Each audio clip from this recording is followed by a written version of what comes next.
So Lyndon has done his talk on financial freedom. Riley has done his talk on location freedom. I'm going to be talking about time freedom.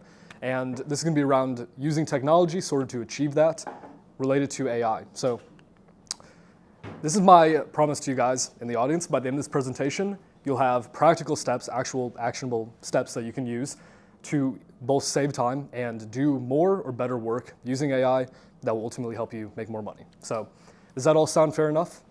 Fair enough. Cool. So here's a bit of background on myself and why you should care about the things that I'm saying and not just some random person. So bit of background on me. I have 2 master's degrees. I earned this by the age of 20.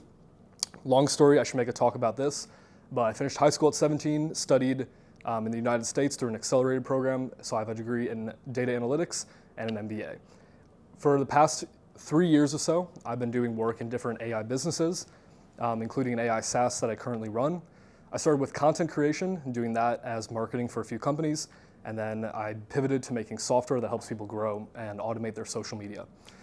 And I used this software to get my last LinkedIn profile to a little over 25,000 people. I used some other automations on there and ended up getting banned, so I'm starting again from scratch, but I was able to grow a profile to this size on LinkedIn. I'll be talking about that today. A bit about my story. So before even doing anything with AI, I knew how to code, and I used this to build systems for making content on social media. And the first $40,000 I made was online. It was through affiliate marketing, and this was while I was in high school. In 2023, I started an agency using a similar strategy, but with AI, to make content on YouTube, Instagram, TikTok, basically mass short form distribution. And that was how I hit my first 10K per month officially.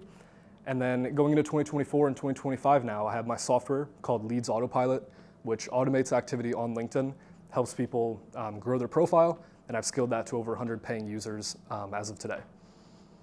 So the things that we're going to talk about, you don't need to have an AI business, you don't need to be an AI expert, but just as a show of hands, who here does not use AI for your work or for your business?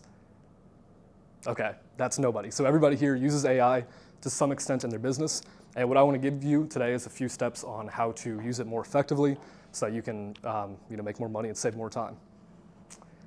What it's kind of like is in the early 2000s, there were a bunch of companies that had .com at the end or online at the end. Like you had, I think, Amazon.com, you had Books.com, you had America Online, and then over time, as every company became online, they dropped this from their name.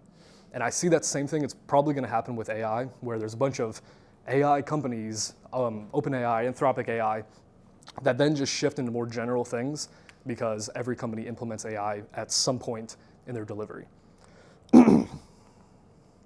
And in this presentation, I'm not going to be talking about like AI hype, a lot of that noise that you might hear. And what I think is kind of funny is in most AI tools, you see this icon, right? You see this like star magic icon. What I think is very funny about this, and it's very telling, is that magic, when you watch a magician do magic on stage, they appear to manipulate reality. All they do is manipulate your perception of reality. In other words, the trick isn't being played on the object that they're doing magic on, the trick is being played on you. So I want to kind of not focus on the things that I personally see are hype, and I can sort of cut that out because this is what I do day in and day out. So first off, I'm going to talk about a few frameworks, a few like things that you can use that aren't related to like content creation or automation, just regular ways that you can interact with your favorite chatbot, with your favorite LLM, and use it better. So there's 2 main mistakes that I see people make whenever they are using AIs or LLMs. LLM means large language model. That is the chatbots like OpenAI, Anthropic that you guys probably use. 2 main mistakes I see people use. It relates to how they use LLMs to come up with decisions, to reason. And the second one is people using LLMs to reinforce their own beliefs. So the first thing is with reasoning. The way that LLMs work is you can think of them not as AI, as something that's magic. We want to get rid of that belief. But think of them simply as text prediction machines or text generation machines. What they do is you take a sample of text, and all an LLM does is it predicts the next most likely token or next most likely word that's in that body of text. What this means is that if you ask an LLM to make a decision and then tell you why it made that decision, it's not really trained to go backwards and say, oh, I changed my mind, I'm going to choose something different. All it will do is pick a choice at random, because it's a text generation machine, it picks the next most likely word. It will choose a decision at random and then backwards rationalize it. So if you're going to use AI or LLMs to make decisions for you, a much more favorable approach is not make a choice and tell me why. It's list out these options and then pick the best one. And then it will ideate through a list of options, and then based on that context, it will choose the best decision. That's the first actionable tip that I can give you guys. The second most common one is similar to this. It's similar to the fact that it uses the previous text that it's outputted as its input for the next message. And that is reinforced beliefs. So you guys have probably seen this if you talk to ChatGPT. It's going to, especially with one of the models called 4.0, it would agree with you all the time. It would make you seem like you're God's gift to earth, that you're the best person, you're the smartest person ever. You could tell it about theories of physics that you had that were completely absurd. You could talk about perpetual motion, and it would say you discovered the secret to this impossible thing. It would totally gas you up. That's sort of toned down, but what LLMs still do is they still can reinforce your beliefs, because the more text that you have talking about a certain topic, it will naturally predict similar ideas as you continue to generate more text. So there's two main things you can do to avoid this. Whenever you start a new conversation with an LLM, you can tell it to challenge the beliefs that you're saying, like don't immediately agree with everything. Another thing is just start new chats. So if you have a chat that's going on for a long amount of time, understand that it's going to agree with you. It's just predicting what you've written, and you can start a new chat or clear the memory that you're using on your chatbot provider. Now I want to talk about time freedom. So who here knows what this book is, The 4-Hour Workweek? Who has read it? Show of hands. Okay, it's kind of an OG, it's kind of a classic book. This is actually one of the first self-improvement or money-making books that I read. It's helped me a lot. In the book, Tim Ferriss talks about the DEAL framework, which is his framework for achieving time freedom, specifically the 4-hour work week, which that is something that I don't think he's ever said that he personally achieved, but it's sort of an aspirational goal. He talks about this DEAL framework, and in the book, this was written in 2007. So when he talks about automating things inside of his business, he talks about hiring virtual assistants for $4 an hour. That is something you can still do, but now with technology, there are ways that you can leverage that to even give your VA tools to make them more productive. So I'm going to go through what the DEAL framework is and how you can apply it. So firstly, if you have any task that you want to automate, you first have to define it. It's going to be very difficult to streamline things in your business if you don't have processes for every step of delivery. If you're just kind of you have a vague idea of what you need to do, you don't document your SOPs, it becomes very hard to outsource it to a virtual assistant or to build some sort of automated workflow to automate it. So the first step is defining. The next step is eliminating. So once you have these steps that are actually listed out, you have to eliminate things that could be redundant or that are not really the highest leverage tasks. That's the second step.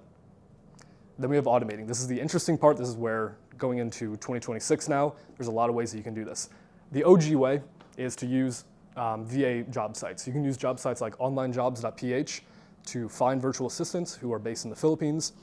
There, if you have someone working full-time at $4 an hour, that's an incredible wage. That's more than engineers in the country.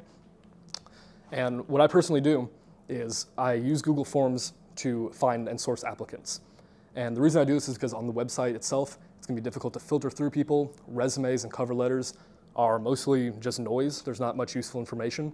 So if I'm hiring for a specific task that I want completed, what I'll do is I'll make a Google form with 2 job-related questions and then 2 questions that are really IQ tests. They're meant to filter out people who cannot read basic instructions. And if somebody fails either of these 2 last questions, they're completely disqualified immediately. They didn't pay attention to what they were applying for. And then I look at the other questions to see if they're the best for the skill set. In 2025, I think NA10 came out in 2024 possibly, or even before that. It became very popular in 2025. It's a system where you can connect it to different apps. You can connect it to your Google Drive. You can connect it to other APIs. You can connect it to really anything if there's an endpoint for it. It's a very simple tool that is no code that will allow you to automate different activities inside of your business. It's 20 euros a month. You can self-host it for $6 a month. If you guys want to get this set up, I can send you a link where with one click, you can have it set up for $6. And the last step is liberate. So once you have things that are set up inside of your business that automate a lot of these routines, A lot of you guys have already done this. We've talked about location freedom, but excuse me, once you have this set up, you can then work remote, and that's the last step of the deal framework. Cool, now we're gonna talk about organic content. I'm gonna take a break, take a drink. Cool, so this is what I did whenever I was making content for clients, getting them views on social media. I did something kind of similar. I did some of these, and then some of these tools are a bit more recent. Some of it was actually updated super last minute to give you guys the latest information. So yeah, it doesn't matter whether you're using this to market software, it doesn't matter whether you're using this to market physical products over e-commerce or any other offer. You can still use these steps to generate ad creatives or generate organic content to get views. Excuse me, a little bit sick.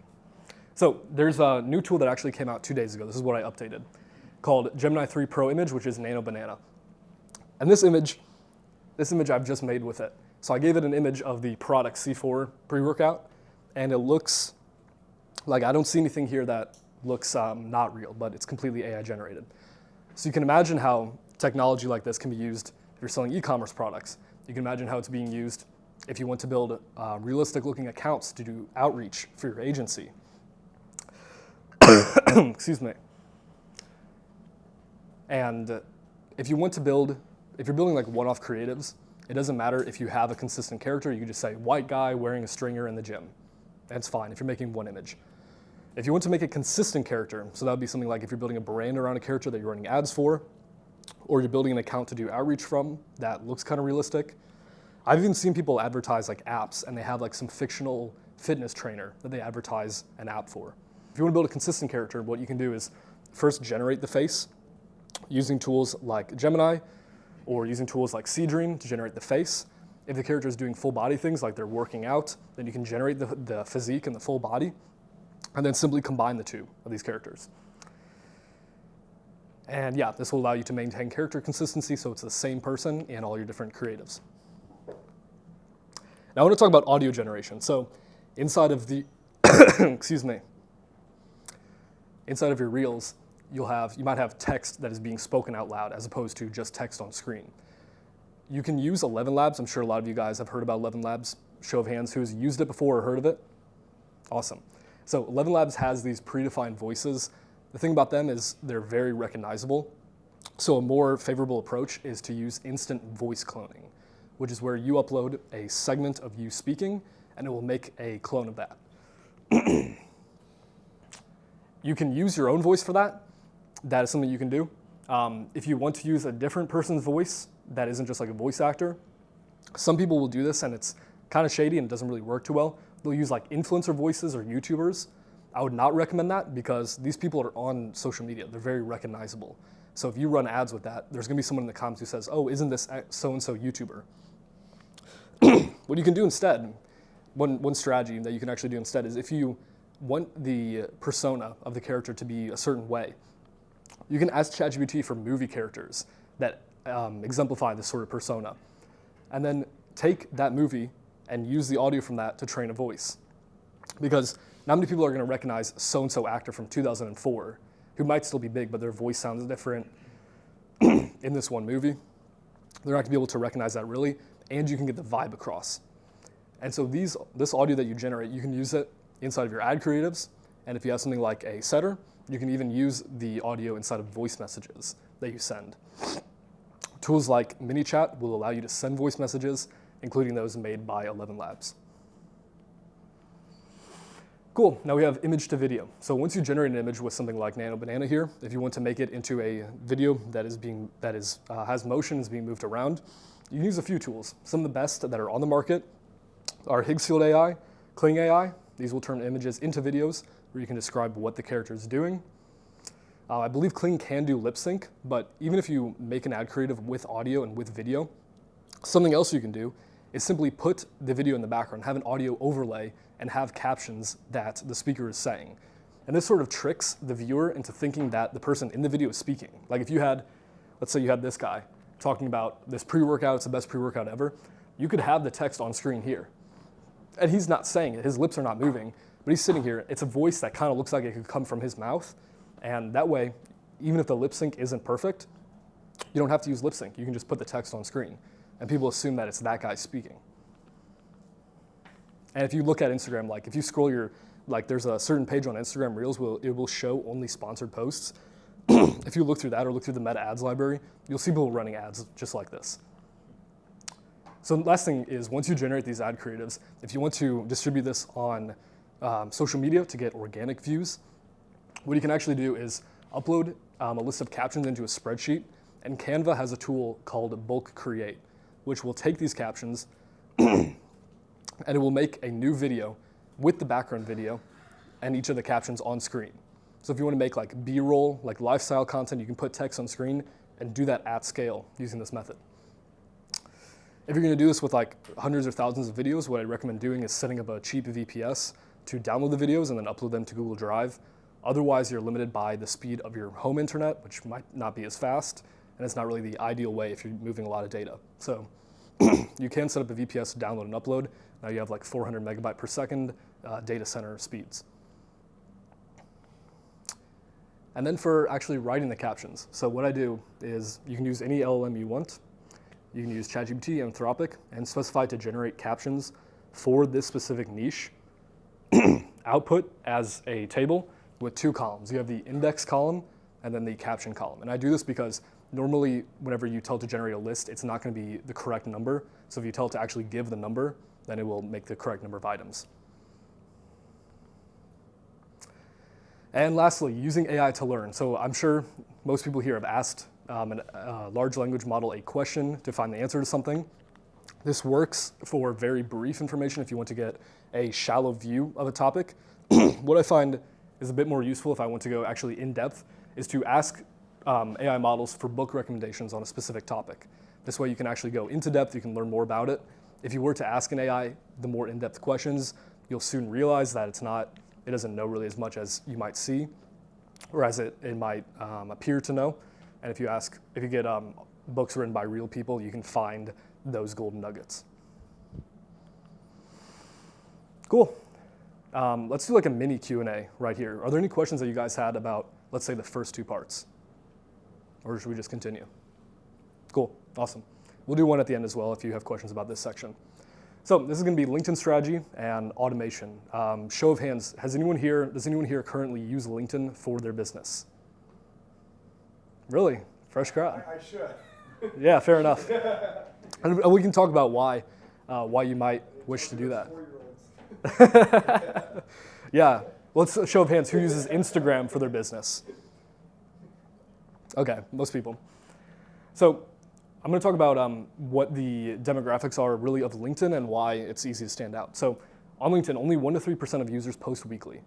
So if you make one post, which is text on screen, I would recommend also with an image. If you make a text post once per week, you now have more attention than 97 to 99% of people on the platform, right? It's incredibly, people say it's like blue ocean. I would have to agree with that. And then when you combine this with things like making YouTube content to go more into depth, you can really stand out. So the first tip that I have for LinkedIn, for you guys promoting your offers on LinkedIn, this is a saying that I've heard before somewhere. Traffic is king and the offer is queen. So in the game of chess, you guys know this analogy. Obviously the queen is the most powerful piece, but the king can't die. So it's the same thing with your offer. If you're generating traffic on your LinkedIn profile, you can see what the market wants. You can see what they like. You can tailor what you're doing maybe on other platforms, create a unique proposition, and then start publishing that on the site. If you're trying to make the perfect offer first before you start generating traffic, you won't know what people resonate with on the site. You won't know what to give them. So really the first step is getting traffic on your profile. And the main mechanisms for getting traffic on any site are content, outreach, and paid ads. For LinkedIn, I would not recommend paid ads. They have a $30 or so CPM. So if you want to, it's insanely high, yeah. You'll be paying $30 per 1,000 people that see your ads. And content and cold outreach are big on LinkedIn. I'll talk mostly about that. So my strategy mainly for growing on LinkedIn is using automation tools. The software that I built that I use does exactly this. It finds people that are in my niche. It goes into their following in their comment section and interacts with those people. So we essentially branch out to second degree connections, people that we know someone in common with, expands my profile, and brings traffic and followers and opt-ins to my page. The content game as a whole has changed. Attention is a lot more scarce. You guys have seen this with social media clipping. The whole advent of clipping is due to the fact that attention is more scarce. You have to do more things like create a bunch of pages and have clipping teams to stand out. And the same thing is happening on LinkedIn. There's so many people who will just post, and I see it. They just post time and time again. And that's not how you're able to grow your profile. The way that the algorithm on LinkedIn works is that if you create a new account, you will not be suggested to anybody. Very few accounts will be suggested in a For You page style. You'll see them, they'll have tens of thousands of interactions. You have to be massive to get shown to new people. It's very hard starting off. But there's a feature, which is whenever somebody in your network interacts with a post, it gets shown on their network's feed. It says this person liked the photo, which means that as you begin engaging with more people, they will engage with you back and you can expand your reach. This is exactly what I did. The next step that I would have whenever you're building up your following on LinkedIn is to leverage video content. So when someone reads a text post from you, there's only so much affinity that they can build with you from just reading your written words. This is a strategy that I use for posting on socials. I don't do 3 times per day. I did maybe 1 time per day for a bit, but this is the general strategy. People resonate with video content more when they can see your face, they can get your vibe, they can get your energy. That's a much more powerful way of connecting with somebody. However, it's not, if you're using content on LinkedIn, you can still get their attention by writing these text posts. Excuse me. Oof. Awesome. The next point I'm going to mention here is repurpose your content on social media. So if you have a banger piece of content that has performed well on YouTube or on Twitter, I wouldn't recommend you, if it's on Twitter, I wouldn't recommend to copy and paste the text exactly. Change the way that you package it. Make sure that the first 2 lines are a hook. For you guys that are going to post on LinkedIn, the first 2 lines will be shown. You have to click view more to see the rest of the post. So you have to catch somebody's attention in the first 2 lines. Once you do that, you can simply repurpose content on social media because the vast majority of followers, especially on LinkedIn, that's more like brief pieces of content, the vast majority of people have just found you, especially as you're growing your profile. So you can take a piece of content that worked 4 or 5 months ago, that got you a lot of views and a lot of clients and a lot of attention, and simply repost it. You can post it like word for word with the exact same text. This here was a post that I've made 2 or 3 times, talking about how most entrepreneurs are reactive. They're reacting to things in their business and you can't win by playing defense. This of course resonates with a lot of entrepreneurs. So I've, God damn. This of course resonates with a lot of entrepreneurs. So I've posted this multiple times. And yeah, on LinkedIn you can see your top performing posts. You can see which ones get the most engagement and you can see how long ago it was. So if it was 5 months ago, it was a banger post, post it again. I'm gonna take a drink before we continue here. Ooh. Must be the PM 2.5 in the air.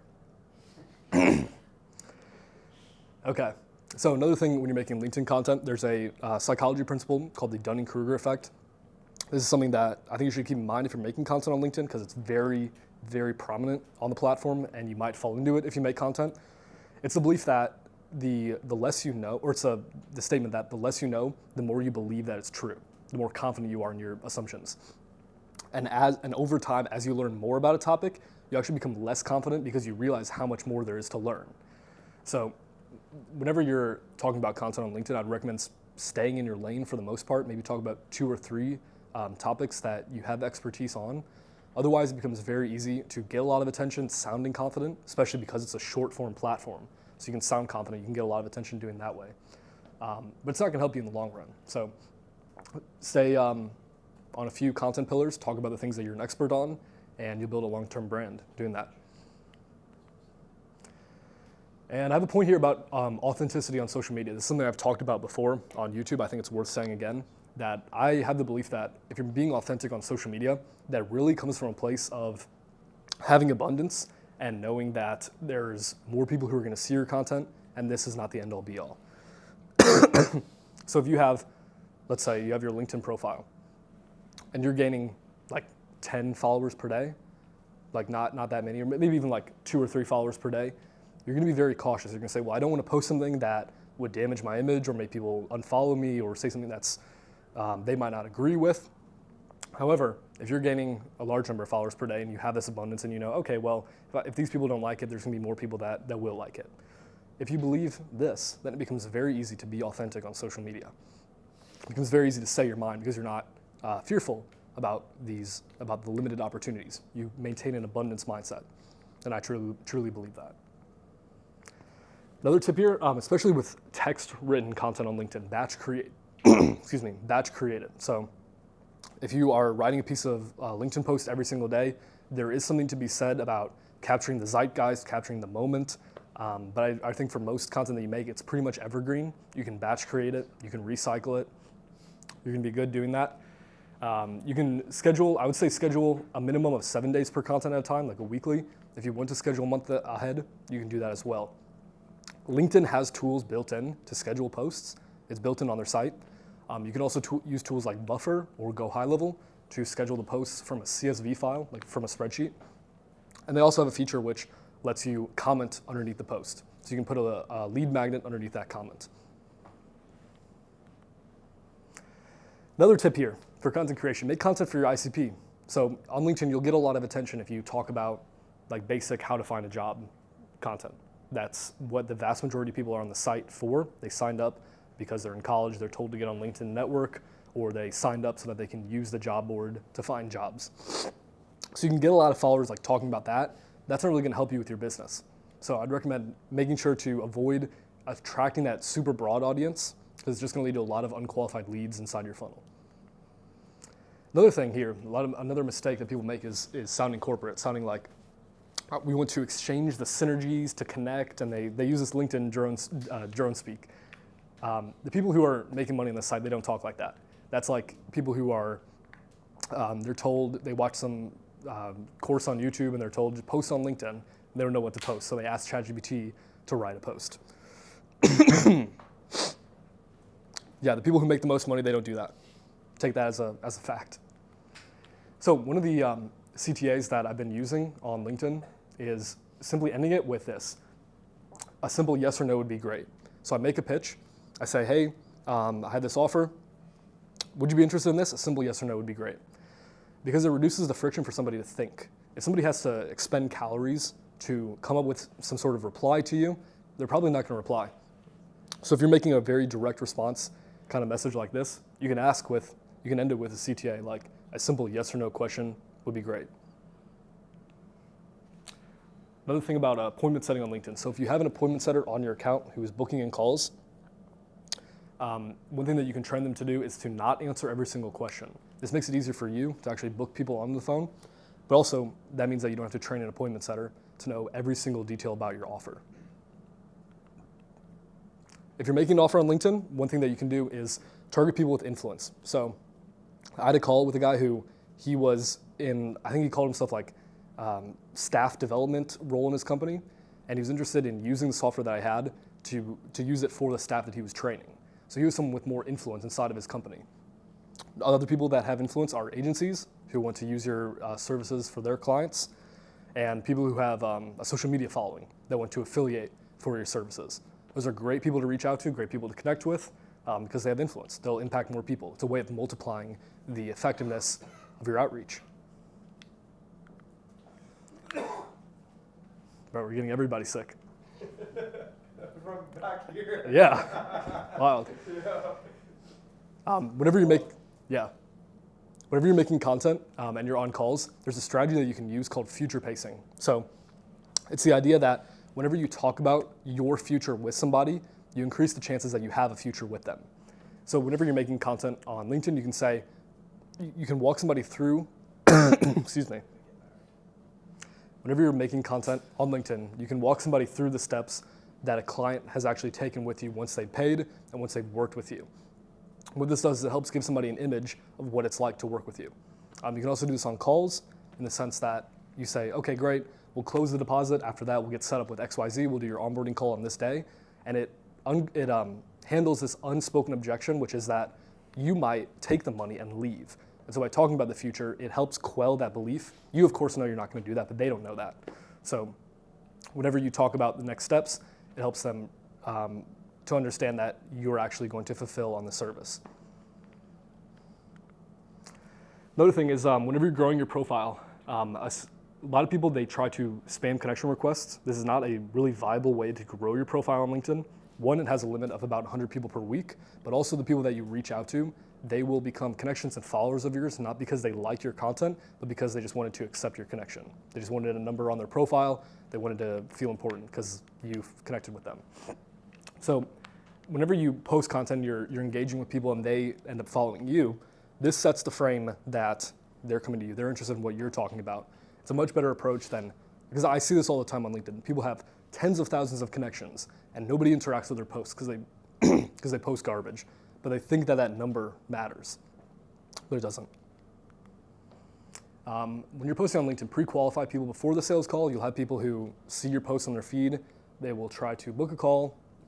They're not your ICP. They don't have the money to invest with you. So on your form, you can ask on Calendly, how much, if the opportunity is right, how much would you have to invest in something like this to filter out those sorts of prospects. Here's a pretty interesting content strategy. It's called micro investments. Really a funnel building strategy. You guys know Iman Gaji, at least you've heard of him. In all of his events, he uses this tactic of micro investments, which is the idea that whenever someone takes a small step to work with you, whenever they complete a small task for you, they're much more inclined to take bigger steps for you later down the road. So he starts off with, you click the link to opt into his funnel. From there, there's a VSL usually, and there's a form underneath that. The form has, like, on some of the events, he's had like 10 questions, sometimes up to 20 questions on these forms, to my knowledge. And what this does is obviously he collects information from these, but it also is a micro investment. You're taking steps, you're investing time and energy into this, which means that you're much more likely to follow through whenever he makes the ask for you to buy whatever course he's selling you. So you can use that inside of sales calls. One way of doing that is an initial deposit close. So you might say, okay, well, great. Just so it can hold your spot, make sure you're serious about this. Let's do a 10% down payment. Just a deposit close is a way of asking for a micro investment, getting someone to put something in, which makes sure that they'll follow through later. For LinkedIn specifically, if you guys have an old profile, or once you start building up your profile, you can apply this rule, which is that there's money inside of your existing connections. So most of the people that you connect with, you might not end up messaging. And this means that you're leaving money on the table. On LinkedIn, you can actually search up all of your connections. You can type in on the search bar the asterisk symbol. It will find all the people you're connected with. And from there, you can message all these people. You can message every single person that you're connected with, and there is not a limit around that. Whereas if you do cold outreach, there is a limit. So this is a way of opening the door for sales communications, opening a door for relationships that could turn into something down the road. Another tip is selling on your newsletter. So if you sell directly on LinkedIn, it can lead to people unfollowing, it can lead to looking like you're spamming.